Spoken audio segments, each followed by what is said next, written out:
Attention, déficit hyperactivity disorder. Trouble d'hyperactivité avec déficit de l'attention, TDA, affecte les enfants et les adolescents et peut continuer jusqu'à l'âge adulte.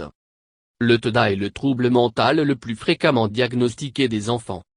Les enfants atteints de TDA peuvent être le contrôle hyperactif et incapables de leurs impulsions. Ou ils peuvent avoir du mal à payer attention. Ces comportements nuisent à l'école et la vie familiale. Il est plus fréquent chez les garçons que chez les filles. Il est généralement découvert au cours des premières années d'école, quand un enfant commence à avoir des problèmes en accordant une attention. Les adultes atteints de TDA peuvent avoir du mal à gérer le temps, en cours d'organisation, de fixer des objectifs, et occupant un emploi. Ils peuvent aussi avoir des problèmes avec les relations, l'estime de soi, et la dépendance. Les symptômes chez les enfants. Les symptômes sont regroupés en 3 catégories. Est facilement distrait, ne suivez les indications ou les tâches de finition, ne semble pas être à l'écoute, ne paie pas l'attention et fait des erreurs d'inattention. Forget sur les activités quotidiennes, a des problèmes d'organisation des tâches quotidiennes, n'a pas envie de faire des choses qui nécessitent encore assis. Perd souvent les choses, tend à la rêverie. Hyperactivité. Tortille souvent, remue, ou rebondit en position assise, ne pas rester assis, il a du mal à jouer tranquillement, est toujours en mouvement, comme la course ou l'escalade sur les choses. Les discussions excessivement, est toujours sur le pouce comme si entraîné par un moteur. Le retard chronique et de l'oubli, l'anxiété, faible estime de soi, des problèmes au travail, la difficulté à contrôler la colère, l'impulsivité. Abus ou de dépendance à la substance, non organisé. Procrastination, facilement frustré, l'ennui chronique, difficulté à se concentrer lors de la lecture, les sautes d'humeur, dépression, problèmes relationnels. Les causes du TDA. La cause du TDA est inconnue. Les chercheurs disent que plusieurs choses peuvent conduire à elle, y compris hérédité. TDA a tendance à fonctionner dans les familles. Déséquilibre chimique. Substances chimiques du cerveau chez les personnes atteintes de TDA peuvent être hors de changement de balance. Brun. Les zones du cerveau qui contrôlent l'attention sont moins actives chez les enfants atteints de TDA. Une mauvaise nutrition, les infections, le tabagisme, l'alcool et la toxicomanie pendant la grossesse. Ces facteurs peuvent influer sur le développement du cerveau d'un bébé. Des toxines telles que le plomb. Ils peuvent affecter le développement du cerveau d'un enfant. Une lésion cérébrale ou un trouble du cerveau. Les dommages à l'avant du cerveau, appelé le lobe frontal, peut causer des problèmes avec des impulsions de contrôle et d'émotion. Le sucre ne provoque pas de TDA. Le TDA est également pas causé par trop regarder la télévision, une vie de famille pauvre, les écoles pauvres, ou les allergies alimentaires. TDA ne peut pas être évité ou guéri. Mère parento, en plus d'avoir un bon plan de traitement et d'éducation, peut aider un enfant ou un adulte avec TDA à gérer leurs symptômes. Le traitement du TDA. De nombreux symptômes du TDA peuvent être gérés avec des médicaments et la thérapie. L'éducation spéciale aide un enfant à apprendre à l'école. Avoir la structure et une routine peut aider les enfants atteints de TDA beaucoup. Modification du comportement enseigne des moyens de remplacer les mauvais comportements avec les bons. Psychothérapie, conseil, peut aider quelqu'un avec le TDA à apprendre de meilleures façons de gérer leurs émotions et de la frustration. Il peut également aider à améliorer leur estime de soi. Counseling peut également aider les membres de la famille à mieux comprendre l'enfant ou l'adulte avec le TDA. La formation aux habiletés sociales peut enseigner des comportements, tels que la prise de virage et de partage. Les groupes de soutien des personnes ayant des problèmes et des besoins similaires peuvent aider à l'acceptation et de soutien. Les groupes peuvent également fournir un moyen d'en apprendre davantage sur le TDA. Ces groupes sont utiles pour les adultes atteints de TDA ou les parents d'enfants atteints de TDA. Attention, le trouble déficitaire de l'hyperactivité, TDA, est une condition dans laquelle une personne a du mal à faire attention et de se concentrer sur les tâches, tend à agir sans réfléchir, et a du mal à rester assis. Il peut commencer dès la petite enfance et peut continuer jusqu'à l'âge adulte. Sans traitement, le TDA peut causer des problèmes à la maison, à l'école, au travail, et les relations. Dans le passé, le TDA a été appelé le trouble déficitaire de l'attention, ADD. La cause exacte n'est pas claire, mais le TDA a tendance à courir dans les familles. Les 3 types de symptômes du TDA comprennent. Problème attention. Les personnes atteintes de TDA sont facilement distraits. Ils ont du mal à se concentrer sur une tâche. Problème toujours assis, même pour un court laps de temps. Ceci est appelé l'hyperactivité. Les enfants atteints de TDA peuvent se tortiller, fidget, ou courir au mauvais moment. Les adolescents et les adultes se sentent souvent agités et remuants.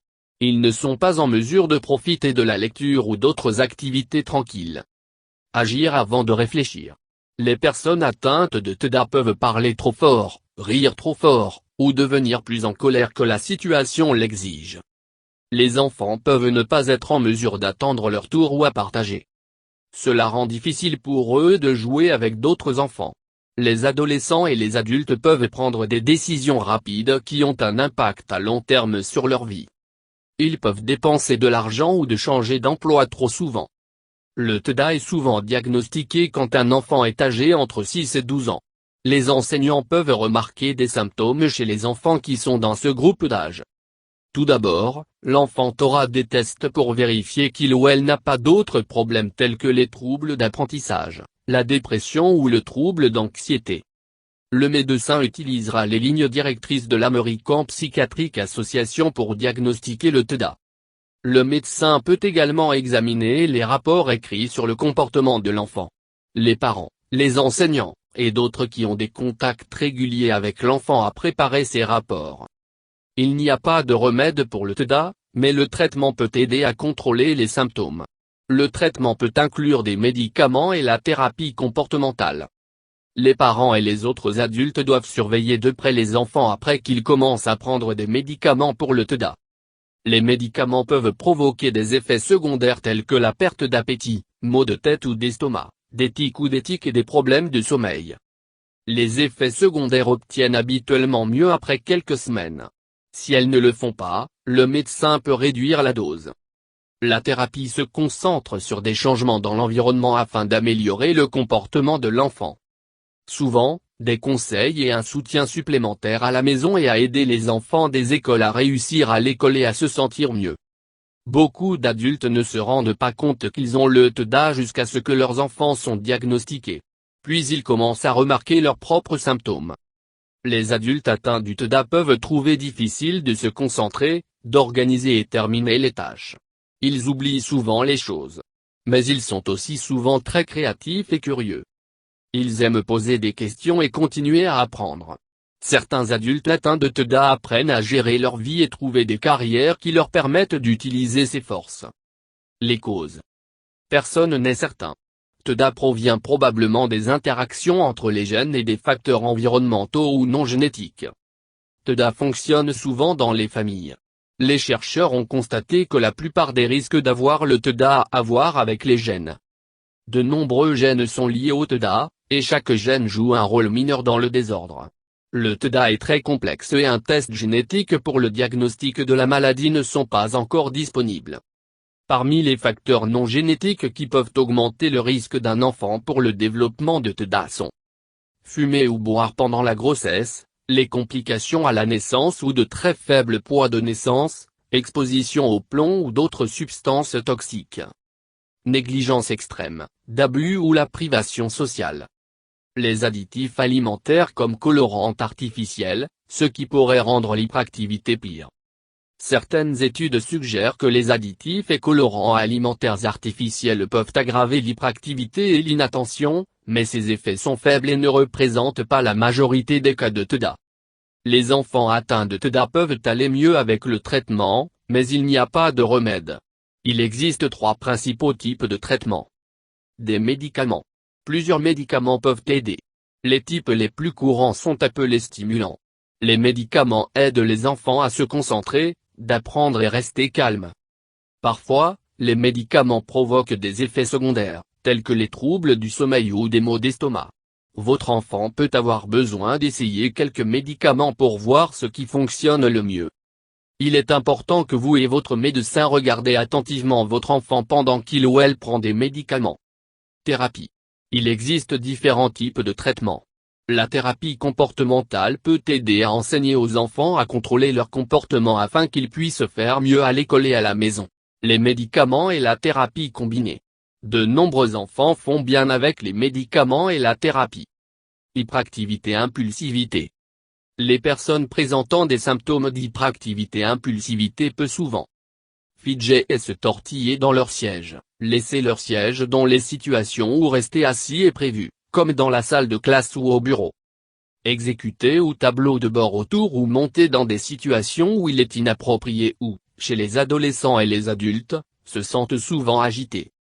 Soyez incapable de jouer ou de se livrer à des loisirs tranquillement, être constamment en mouvement ou sur le pouce, ou agir comme si entraîné par un moteur. Parler sans escale. Blur une réponse avant une question a été achevée, finir les phrases des autres, ou de parler sans attendre pour un tour dans la conversation. Avoir du mal à attendre son tour. Interrompre ou empiéter sur d'autres, par exemple dans les conversations, les jeux, ou d'activités. Le diagnostic de TDA nécessite une évaluation complète par un clinicien agréé, comme un pédiatre, un psychologue ou un psychiatre ayant une expertise dans le TDA.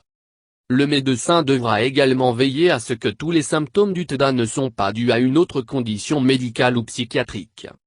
La plupart des enfants atteints de TDA reçoivent un diagnostic au cours des années d'école primaire. Pour un adolescent ou un adulte de recevoir un diagnostic de TDA, les symptômes doivent avoir été présents avant 12 ans. Les symptômes du TDA peuvent apparaître dès entre les âges de 3 et 6 et peuvent continuer à l'adolescence et l'âge adulte. Les symptômes du TDA peuvent être confondus avec des problèmes émotionnels ou disciplinaires ou manquer entièrement dans le calme, les enfants bien élevés, conduisant à un retard dans le diagnostic. Les adultes atteints de TDA non diagnostiqués peuvent avoir une histoire de mauvais résultats scolaires, des problèmes au travail, ou difficiles ou l'échec des relations. Les symptômes du TDA peuvent changer au fil du temps comme une personne vieillit. Chez les jeunes enfants atteints de TDA, l'hyperactivité-impulsivité est le symptôme le plus prédominant. Comme un enfant atteint l'école primaire, le symptôme d'inattention peut devenir plus important et amener l'enfant à lutter sur le plan scolaire. Traitement et thérapie. Bien qu'il n'y ait pas de remède pour le TDA, les traitements actuellement disponibles peuvent aider à réduire les symptômes et améliorer le fonctionnement. Les traitements incluent les médicaments, la psychothérapie, l'éducation ou de formation, ou une combinaison de traitements. Ces médicaments prennent plus de temps pour commencer à travailler que les stimulants, mais peuvent également améliorer la concentration, l'attention et l'impulsivité chez une personne avec le TDA.